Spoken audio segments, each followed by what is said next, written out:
బాలకోటయ్య గారు, ఉమ్, ఆంధ్రప్రదేశ్లో పొత్తులు ఉమ్, కొత్తగా పొడుస్తున్నాయి. అందరికీ ఉమ్, తెలిసిందే, జనసేన తెలుగుదేశం ఉంది. రేపో మాపో ఉమ్, ఇంక లాంఛనమే అనుకోవచ్చు. బీజేపీ కూడా ఈ కూటమిలోకి వస్తుంది. అంటే ఇక్కడ ఉమ్. బేసికల్లీ నేను మిమ్మల్ని అడగదలుచుకున్నది ఒకటే.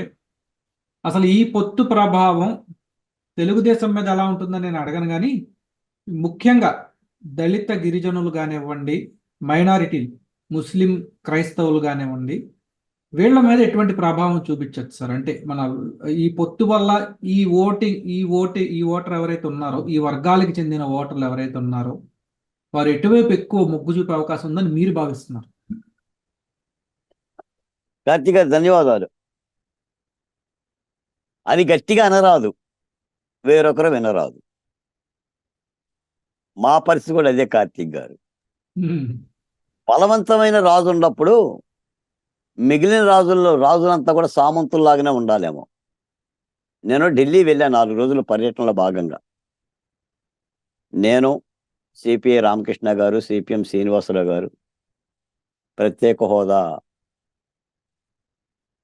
చలసాని శ్రీనివాస్ గారు, వేరే ఇతర దళిత సంఘాలు, స్టీల్ ప్లాంట్ కార్మికులు, పోలవరం నిర్వాసితులు 4 రోజులు ఢిల్లీ వెళ్ళి ఆయా సెమినార్లో, జంతర్ మంతర్లో, ఆంధ్రరత్న భవన్లో మేము మాట్లాడాం. అప్పుడే కోడికత్తి సీన్ కూడా బెయిల్ వచ్చింది. నేను ఢిల్లీలో ఉన్నప్పుడే సావిత్రమ్మను కూడా దగ్గర పెట్టుకొని మీడియాతో మాట్లాడాం. చంద్రబాబు నాయుడు గారు ఢిల్లీ వచ్చారు అమిత్ షా గారిని కలవటానికి. కలిశారు. ఆ మరుసటి రోజే పరిగెత్తుకుంటూ జగన్మోహన్ రెడ్డి గారు వచ్చారు. ఇప్పుడు నేను అదేంటంటే, జరగాల్సిన ధర్మయుద్ధమే జగన్మోహన్ రెడ్డి గారి మీద. కలవాల్సిన శక్తులు కలవాలి, కాదు అని మనమేం అనం. కలవాల్సిన శక్తులు కలవాలంటే కలవటానికి పనికిరాని శక్తులు కూడా కలవమని అర్థం కాదు. భారతీయ జనతా పార్టీకి ఆంధ్రప్రదేశ్లో 100 ఓట్లు ఉన్నమాట యథార్థం. దానికి ఒక ఎమ్మెల్యే సీటు కానీ, ఒక ఎంపీ సీటు కానీ స్వతంత్రంగా గెలవరన్నమాట యథార్థం.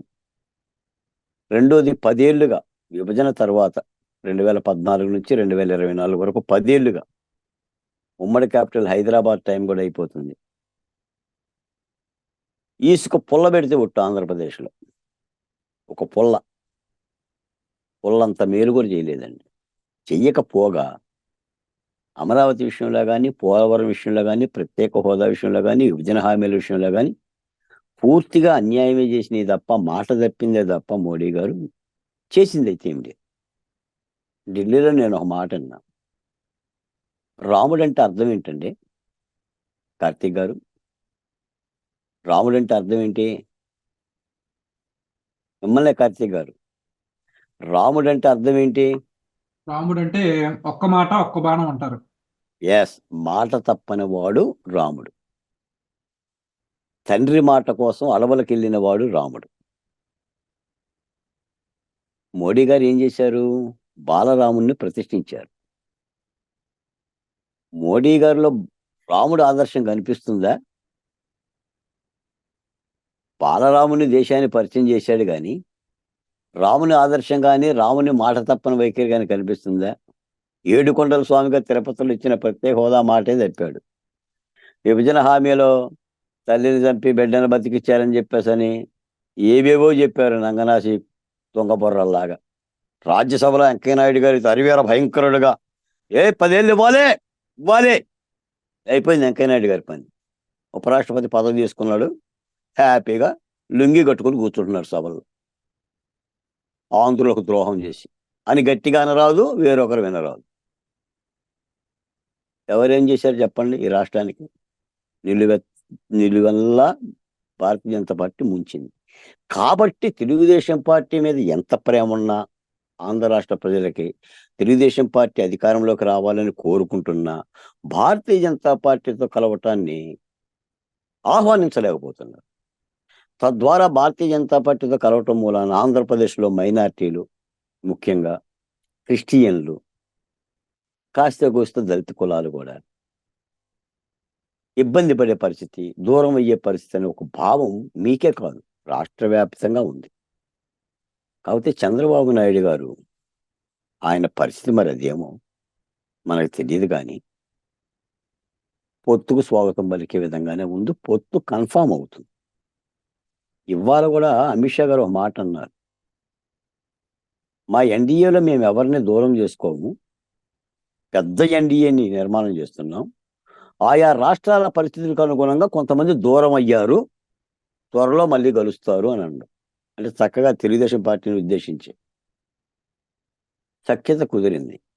కాకపోతే ఏంటి సార్ అంటే, దేశవ్యాప్తంగా మోడీ గారు రామ మందిరం నిర్మించిన తర్వాత, ఈ భారతరత్న అవార్డులు కూడా రాజకీయ కోణంలోనే ఇస్తున్న తర్వాత, మళ్ళీ కేంద్రంలో మోడీ గారే వస్తారనేది ఢిల్లీలో కూడా గట్టిగా వినిపిస్తున్న మాట. ప్రాంతీయ పార్టీలకి, ఆయా రాష్ట్రాల ప్రభుత్వాలకి కేంద్రంలో సహకరించే ప్రభుత్వం ఉండాలి అనేది వీళ్ళ భావన. అటు చూస్తే ఇండియా కూటమి కలిసినట్టే కలిసింది, బలంగా తయారవుతున్నట్టే ఉంటుంది, మళ్ళీ బలహీనపడుతుంది. మన నితీష్ కుమార్ గారు వెళ్ళిపోయారు. ఈ నేపథ్యంలో ఈ రాష్ట్ర ప్రయోజనాల గురించో లేదా రేపు ఎన్నికల యొక్క రణక్షేత్రం గురించి ఈ పొత్తు అనివార్యం అవుతున్నట్టుంది. కాకపోతే నాకు తెలిసిందంటే భారతీయ జనతా పార్టీ, ముఖ్యంగా మోడీ గారు, మీకు మాట చెప్పానా, మోదీ గారు పగలే గెలుస్తారంట, రాత్రులు గెలవరంట. రాత్రులేమో ఆయన రెస్ట్ తీసుకుంటారు, నిద్రపోతారు. అమిత్ షా గారు పగల గెలవరంట, రాత్రులు గెలుస్తారంట. మీరు ముఖ్యమంత్రికి ఇచ్చిన అపాయింట్మెంట్ కానీ, చంద్రబాబు నాయుడు గారికి ఇచ్చిన అపాయింట్మెంట్ కానీ మీరు చూడండి, రాత్రిపూటే గెలుస్తాడు 11, 12 తర్వాత అమిత్ షా గారు. అది ఆయన పరిస్థితి. వీళ్ళిద్దరూ సర్వాంతర్యామిలాగా దేశాన్ని వీళ్ళిద్దరే శాసిస్తున్నారు. ప్రజాస్వామ్యం కాబట్టి వాళ్ళ కాలం కలిసి వచ్చింది.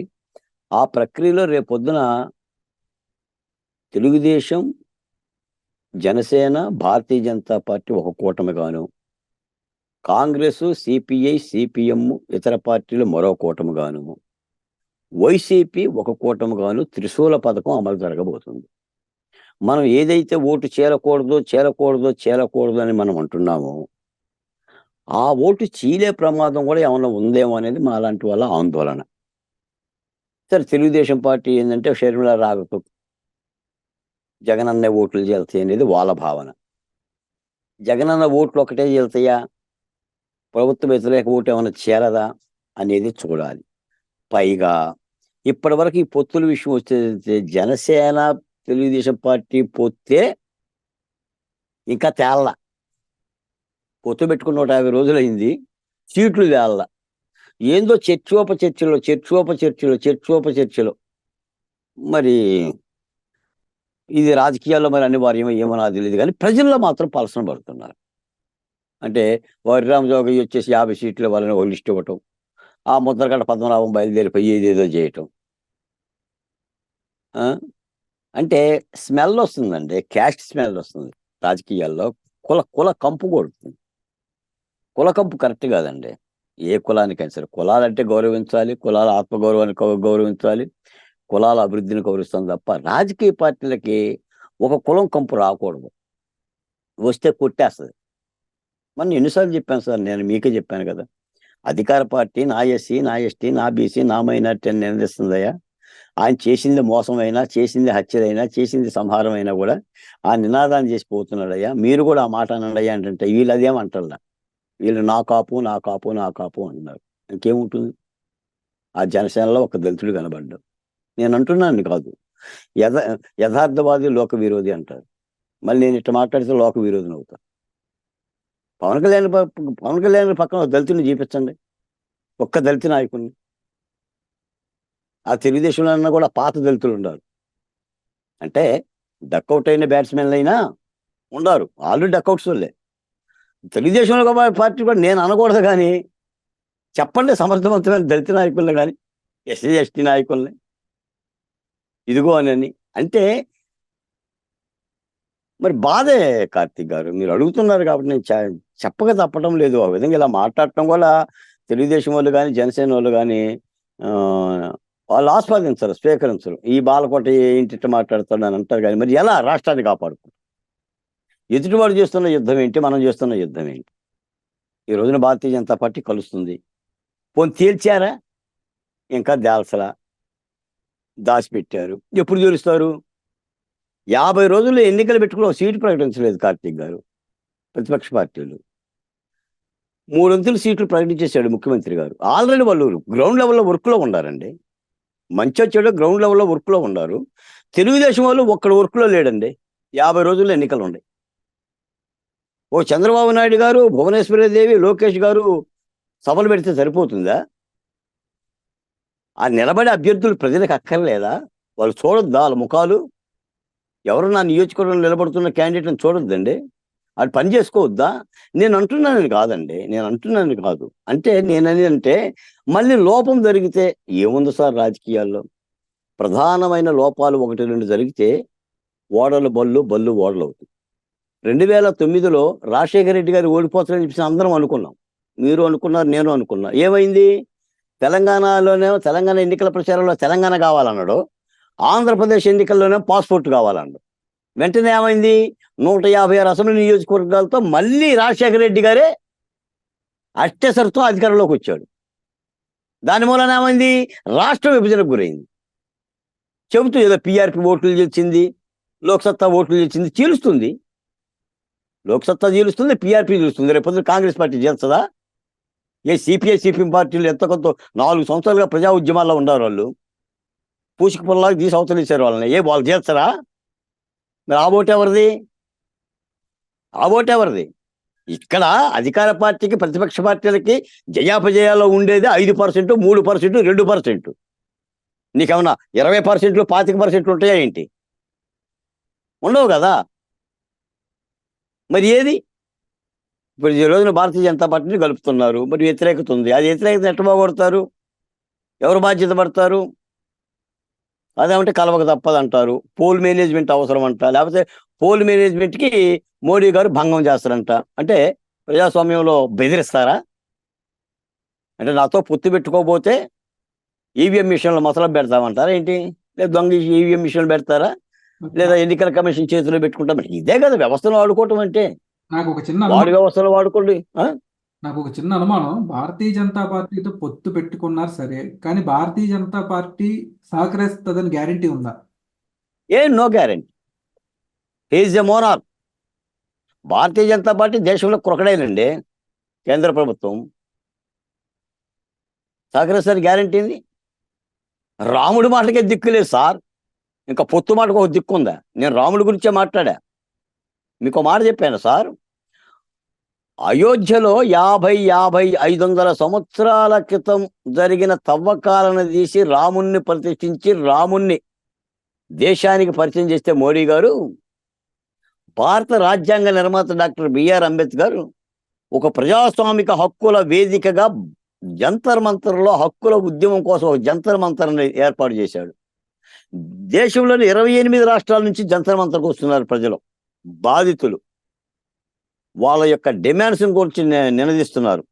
సిద్ధరామయ్య ధర్నా చేస్తున్నాడు, కేజ్రీవాల్ ధర్నా చేస్తున్నాడు, విశాఖ ఉక్కు కార్మికులు ధర్నా చేస్తున్నారు, పోలవరం నిర్వాసితులు ధర్నా చేస్తున్నారు, మాలాంటి బహుజన కులాలు ధర్నా చేస్తున్నారు, ప్రత్యేక హోదా వాళ్ళు ధర్నా చేస్తున్నారు.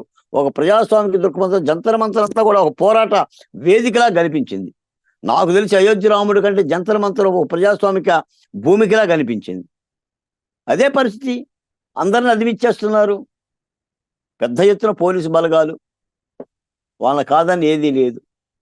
అందుకని సాధారణంగా ఇప్పుడు రాష్ట్రంలో వినిపిస్తుంది ఏంటంటే, భారతీయ జనతా పార్టీ ముఖ్యంగా కేంద్ర ప్రభుత్వం పోల్ మేనేజ్మెంట్లో సహకరించదు. పోల్ మేనేజ్మెంట్కి సహకారం చేయాలంటే భారతీయ జనతా పార్టీతో పొత్తు ఉండాలనే ఒక ఏకైక దీనితోనే ఈ పొత్తుకి వెళ్తున్నారు. వైపక్ష పవన్ కళ్యాణ్ గారు అక్కడే ఉన్నారు. పవన్ కళ్యాణ్ గారు చాలాసార్లు చెప్పాడు కదా, భారతీయ జనతా పార్టీ కూడా మనతో వస్తుంది, భారతీయ జనతా పార్టీ కూడా వస్తుంది. ఆ భారతీయ జనతా పార్టీ రావటం మూలాన కమ్యూనిస్టులు పోయారు. లేకపోతే కమ్యూనిస్టులు కలిసేవాళ్ళు, సిపిఐ సిపిఎం. కేవలం భారతీయ జనతా పార్టీతో పొత్తు పెట్టుకోవడం మూలాన సిపిఐ సిపిఎం వాళ్ళు తెలుగుదేశానికి దూరం అయిపోయారు. జనసేనతో కమ్యూనిస్ట్ పార్టీలు కొంత ఇబ్బంది ఉందా? ఎందుకంటే 2019లో కలిసే ఉంటారు కదా జనసేనతో. చూడండి ఈ పొత్తులు కూడా 2019లో జనసేన కమ్యూనిస్ట్ పార్టీలు కలిసి ఉన్నాయి. అందుకని ఒక ప్రతిపక్ష పార్టీల్లో అదే సార్ నేను అనేది. ఇప్పుడు అధికార వైసీపీ పార్టీని ఏకవాక్య తీర్మానంతో గద్దె దింపాలనే ఒక ఒక ఏకవాక్య తీర్మానంతో పొత్తులు ఉండాలి తప్ప ఆ,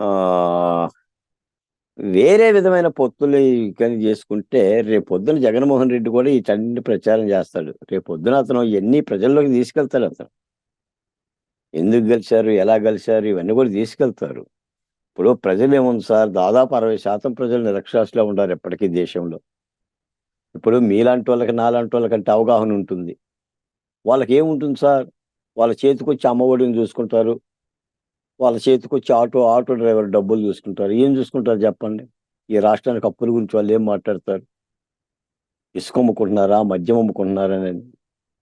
ఇదంతా పరుగు పందెంలాగా ఉంది దేశంలో. బతికినోడు బతుకుతున్నాడు, పరిగెత్తేవాడు పరిగెత్తున్నాడు, పరిగెత్తలేవాడు కింద పడుతున్నాడు. అలాగనే బతికేవాడు బతుకుతున్నాడు, పోయేవాడు పోతున్నాడు. ఎక్కడుంది చెప్పండి? మనం పేపర్లు చూస్తున్నాం. ఆత్మహత్యలు లేని రోజు ఏముంది చెప్పండి? ఆరోగ్యం అందక చనిపోతున్న సంఖ్య మనం చూడటం లేదా? కోవిడ్ కారణంగా చనిపోతున్న మనం చూడటం లేదా? విశాఖపట్నం అడవుల్లో ఇప్పటికీ గర్భవతులను డోలేసుకొని ఆసుపత్రికి తీసుకెళ్ళటం మనం చూడటం లేదా? ఎవడు బతుకుతున్నాడు? కరిగినోడు బతుకుతున్నాడు. ఢిల్లీలో చూశాను నేను. ఒక్కొక్క ఎంపీకి 10 ఎకరాలు 18 ఎకరాలు ఉంది విస్తీర్ణంలో బిల్డింగులు. దేశ సంపద అంతా ఢిల్లీ దోచేస్తుంది. ప్రజలు ఆడున్నారు అక్కడ, అధికారం పంచుకునే వాళ్ళు తప్ప.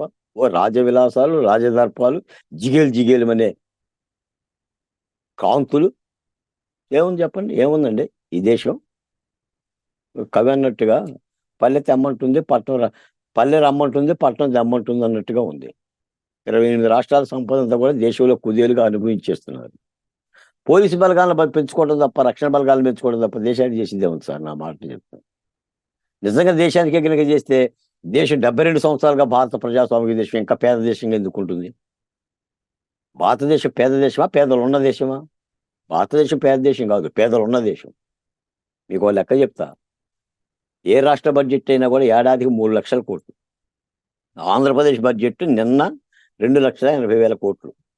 తెలంగాణ బడ్జెట్ గతంలో 2,92,000 కోట్లు. అంటే 3,000 కోట్లు, 3 లక్షల కోట్లు. 28 రాష్ట్రాలు ఇంటూ 3 లక్షల కోట్లు ఏడాదికి, ఇంటూ 5. కేంద్ర బడ్జెట్ 44 లక్షల కోట్లు ఏడాదికి, ఇంటూ 5. దాదాపు 600-700 లక్షల కోట్ల రూపాయలు సార్. 700 లక్షల కోట్ల రూపాయలు ఏమైపోతుంది 5 ఏళ్ళకి? అందుకనే భారతదేశం భాగ్యసీమరా, పాడి పంటలకు కొదవలేదురా, బంగారు పంటల భూములున్నవి, చావు ఎరుగని జీవనదులురా. అంగట్లోన అన్ని ఉన్నను, అల్లుడి నోట్లో శని ఉన్నట్లు, సకల సంపదలు గల్ల దేశమున దరిద్రం ఎట్లొచ్చేనాయన అంట్లో కవి. ఏమవుతుంది? పేదలున్న దేశమే కదా. నేను ఆ ఎయిర్పోర్ట్లో ఢిల్లీ వెళ్తే విమానం ఎక్కాను. విమానం ఎవరు ఎక్కుతారండి? ఎలాంటి వాడు ఎక్కుతాడు? డబ్బులు రాయలసీమలో 6 ఎయిర్పోర్ట్లు ఉన్నాయి. దేనికోసం వేశారు? ప్రజల కోసం వేశారా, ఇది తిరగటానికి వేశారా? ఎందుకండి? అంటే పారిశ్రామికవేత్తలు రావటానికా? అంటే పాలకుడు వాస్కోడి గామా కనుక వ్యాపారం కోసం భారతదేశానికి కనిపెట్టినట్టుగా ప్రభుత్వాలు పెద్దోళ్ళకు దోయటానికే ఇవన్నీ చేస్తున్నారు. పోర్టులు కానీ, లేదంటే భూముల బదలాయింపు కానీ. ఈ పేదలకు ఉపాధి అవకాశాలు ఏముంది సార్? ఏం కావాలి సార్ పేదలకి భారతదేశంలో? కూడు, గుడ్డ, నీడ, ఈ 3 ఉంటే చాలదండి. తినటానికి బువ్వ కావాలి, కట్టుకోవడానికి బట్ట ఉండాలి, ఉండటానికి ఒక ఇల్లు కావాలి. ఈ 3 ఇవ్వగలుగుతుందండి ప్రభుత్వాలు? ఎక్కడైనా ఇచ్చినాయండి? ఇస్తే ఇన్ని లక్షల మంది లబ్ధిదారులు మళ్ళీ ఎట్ట దరఖాస్తులు చేస్తారండి? ఎక్కడుంది? పేరుకు ప్రజాస్వామ్యం, అంత స్వామ్యం. కలిగినోడిదే రాజ్యం, బలవన్నోడిదే గేదె. ఓ కర్రనోడిదే పెత్తనం అన్నట్టుగా అలా అయిపోబట్టి ప్రజలు ఏంటంటే నమ్మటం లేదు పార్టీలని. వీళ్ళు అనుకుంటున్నారు ప్రజలు ఎవరైనా ఇస్తారా? గొర్రెలు తినేవాడు ఒకడైతే బర్రెలు తినేవాడు ఒకడు. వాడేమన్నా అవినీతి పరుడు కదా, ఈడేమన్నా అవినీతి పరుడు కదా. ఓడితే మనకెందుకు? ఆ టయానికి ఎట్టయితే ఎట్టేద్దామని చెప్పి ప్రజలు ఓటు అమ్ముకునే పరిస్థితికి వచ్చారు. ఓటు 2,000, 3,000, 5,000 రూపాయలు చేతిలో పెడితే ఓటేస్తున్నారు. ఎలా చేంజ్ చేస్తావు వాళ్ళని? ఎలా చైతన్యవంతం చేస్తావు? ఎవరు చేస్తారు? డబ్బుకు ఓటు అమ్ముకునే పరిస్థితుల్లో ప్రజలను తెచ్చి నువ్వు డబ్బులు పంచుకుంటూ ఏంటి నీ మార్పు? ఎన్ని గొంతులు చేరబోతే, మనలాంటి వాళ్ళు చేరబోతే చైతన్యం రావాలి? పోనీ మాట్లాడుతున్నది ఏమైనా ప్రాధాన్యత ఉందా? నువ్వు దగ్గరికి తెస్తావా? హక్కుని చేర్చుకుంటావా? రా బాలకోట నువ్వు టీ పోస్తావా? పోయావు కదా.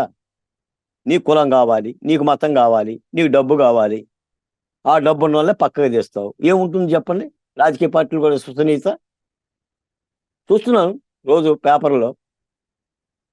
50 రోజులు ఎన్నికలు పెట్టుకొని అభ్యర్థులు ప్రకటించిన నిస్సహాయ స్థితిలో ప్రతిపక్ష పార్టీలు ఉండేంటే అర్థం ఏంటి చెప్పండి సార్? దాన్ని ఎలా ఎలా జీర్ణం చేస్తారు? మనం ప్రతిపక్ష పార్టీల పక్షాన ఉన్నాం కాబట్టి తప్పట్లా మనం మా మద్దతు పలకాలి, అవి గెలవాలని కోరుకుంటున్న వాళ్ళం కాబట్టి మనం గట్టిగా మాట్లాడలేకపోతున్నాం. కానీ నిజానికి ఏంటి ఉండాలి కదా, చెప్పేవాడు ఎవడెవడు మన తప్పుల్ని. ప్రతిదీ అధికార పార్టీ మీద 150 తప్పులు వాడి మీద ఇస్తే అందరూ మనం అంతా పరిశుద్ధులమా? అంటే మనం అభ్యర్థులు ఎమ్మెల్యే సీట్లను సెలెక్ట్ చేసుకోవడంలో మనమే తప్పులు చేయట్లేదా? అధికార పార్టీనే తప్పు చేస్తుందా? వాడే సీట్లు చూస్తుందా?